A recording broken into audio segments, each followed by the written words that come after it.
पौड़ी 33वीं। अखण जोर चुपे ना जोर। जब मनुष्य जप तप करता है, नाम की घालना घालता है, तब वो कहां कहां पहुंचता है, उसकी अवस्था क्या हो जाती है, उसकी सूरत को कितनी समझ आ जाती है। उसको इस बात का बोध हो जाता है कि परमात्मा एक जोर है, शक्ति है, और ये सच्चाई भी उसके सामने आ जाती है कि मैं कुछ भी नहीं हूं, मैं झूठ हूं, तू सत्य है, मेरी कोई औकात नहीं, मेरा मानना झूठ है।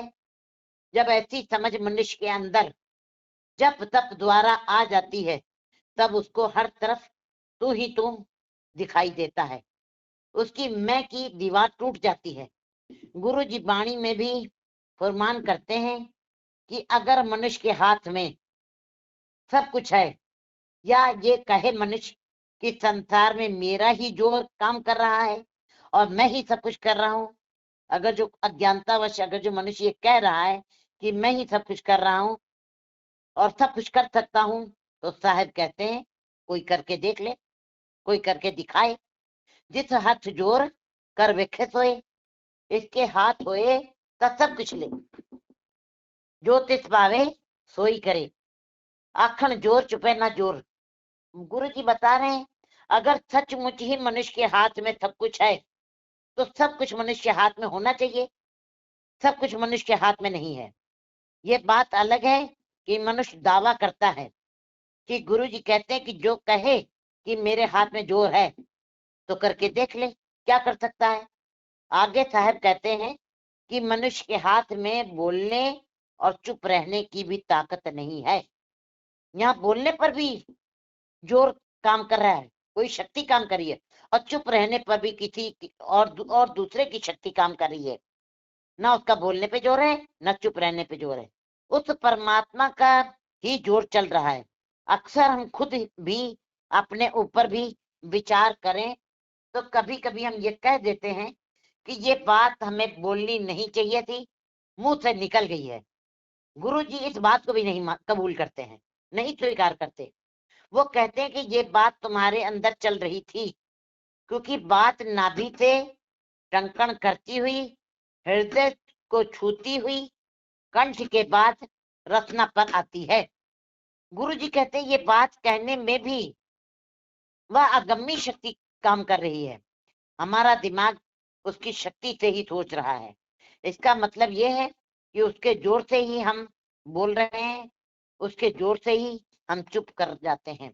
रोज बोलने वाला इंसान आखिर खामोश कैसे हो जाता है, इसमें भी उसी की ही शक्ति काम कर रही है। जोर न मंगण देर न जोड़। गुरु जी तो मनुष्य की शक्ति कहीं भी काम नहीं कर रही है, इस बात को स्पष्ट कर रहे हैं। अगर कोई व्यक्ति मांगने पर भी अफसोस करता है, जाहिर करता है कि मैं क्यों मांग रहा हूं, मेरा स्वाभिमान खत्म होता है, मेरा जमीर खत्म होता है, मुझको मांगना नहीं चाहिए, मेरे दिमाग पर बड़ा ही बोझ पड़ता है, पड़ रहा है, ये भी अगर जो मनुष्य कहे, फिर भी मांगना तो नहीं बंद कर होता है, फिर भी तो मांग रहा है, रोज रोज मांग रहा है। लगता है इसके पीछे भी कोई शक्ति काम कर रही है, किसी अन्य का जोर काम कर रहा है। एक दाते के भिखारी सब तेरे चोज बिजाना, मांगने पर भी उसकी शक्ति काम कर रही है।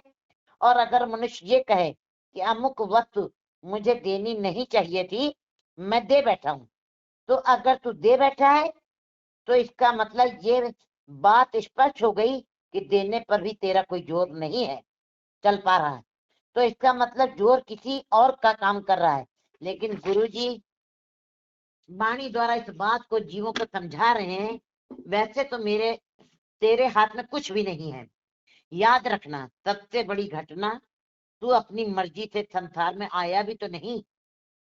इसका मतलब यह है कि जन्म पर भी तेरा जोर नहीं है, और दूसरी छोर पर मौत है, उस पर भी तेरा कोई जोर नहीं चलता। ये बात सत्य है कि कोई जप तप करके, सत्संग करके, वाणी पढ़ के, अभ्यास करके उस बात को उसे समझ में आ जाए, इस बात का बोध हो जाए, इस बात को उस ज्ञान उसको ज्ञान मिल जाए इस बात का कि ये सब मेरे हाथ में नहीं है, क्योंकि वाणी पढ़ते पढ़ते इस बात का ज्ञान मिलता है जीव को। वो इतनी गहराई में पहुंच जाता है कि उसको समझ में आता है इसके पीछे भी कोई और शक्ति काम कर रही है।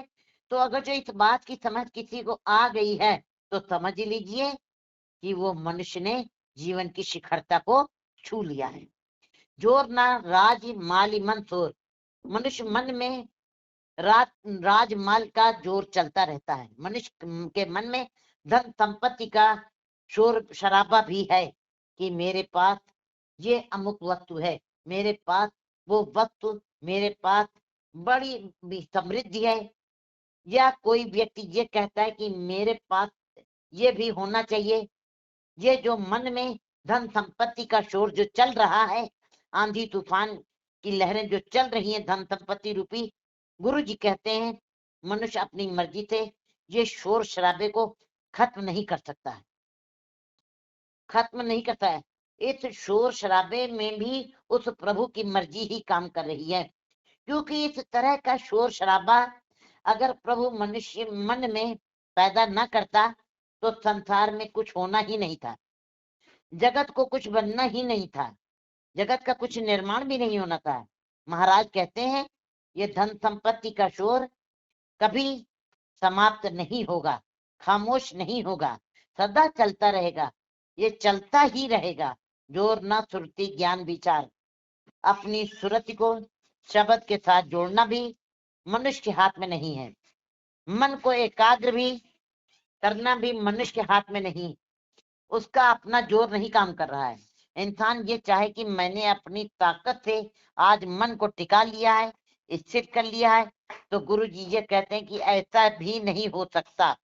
मतलब कि मनुष्य का जोर ज्ञान पर भी नहीं है, हो सकता है अपनी ताकत, चतुराई, अक्ल से वो परमात्मा को जो भी विचार करता है वो उसका जोर नहीं चलता है, सब परमात्मा का ही जोर चल रहा है। जोर ना जुगती छुटे संसार, जब वो मनुष्य का जन्म और मृत्यु पर कोई जोर नहीं काम करता, तो ऐसे ही मनुष्य उक्तियों और युक्तियों के हासिल करके भी संसार के बंधनों से छुटकारा नहीं पा सकता। अगर ऐसा होता हो तो व्यक्ति उक्तियों और युक्तियों से संसार को के बंधनों से आजाद हो सकता है। गुरु जी कहते हैं कि अगर कोई व्यक्ति ये दावा करे कि मैं अपनी अक्ल से, बौद्धिक ताकत से और शारीरिक ताकत से सब कुछ हासिल कर सकता हूँ, तो गुरु जी कहते हैं कि किसी के पास जोर है तो देख ले और करके दिखा दे, और मुझे करके दिखाए। जिस हाथ जोर कर वेखे सोई, कि जोर से ज्ञानी बन सकता है, कि जोर से वो भक्त बन सकता है, कि अपने जोर और रूप रंग से नैन नक्श को, स्वभाव को बदल सकता है, कि किसी के हाथ ऐसा जोर है, किसी के हाथ में ऐसा जोर है कि वो अपने नैन नक्शों को बदल ले, अपने रूप रंग को बदल ले। कि हाथ किसी के हाथ में ऐसा जोर है, अगर है तो फिर वो ताकत से प्राप्त करके दिखाए। गुरु जी कहते हैं कि किसी के हाथ में भी कोई जोर नहीं है, नानक उत्तम नीच न कोई। जब इस बात की समझ आ जाती है किसी को, इस बात का जब ज्ञान हो जाता है कि परमात्मा का ही अपना जोर है, तब मनुष्य के मुख से यही निकलता है, ना कोई उत्तम है, ना कोई नीच है, ना कोई नीच है, ना कोई उत्तम है।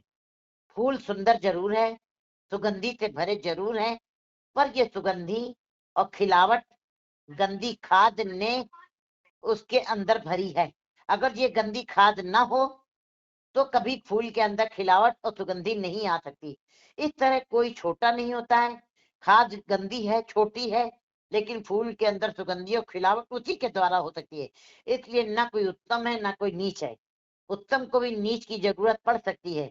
इस तरह कोई छोटा नहीं है, कोई बड़ा नहीं है। के विचार से जिस मन में ये विचार पैदा हो जाते हैं वही मनुष्य ज्ञानी है, भक्त है। क्योंकि ज्ञानी और भक्तों के मुख से तो यही निकलता है, हम नहीं चंगे बुरा नहीं कोई, नानक उत्तम नीच न कोई। कोई ऊंचा नहीं है, कोई निम्न नहीं होता, कोई दाता नहीं है, कोई भिखारी नहीं, कोई छोटा नहीं, कोई बड़ा नहीं, सब ईश्वर है। सब तू ही तू है, सब तू ही तू है। असल में ये जो मैं की भाषा है, ये अहंकार ही है। बस जिस दिन मनुष्य के अंदर तल से जब ये बोल निकलते हैं, हे प्रभु तू ही तू है, समझ लो मनुष्य परमात्मा में लीन हो गया।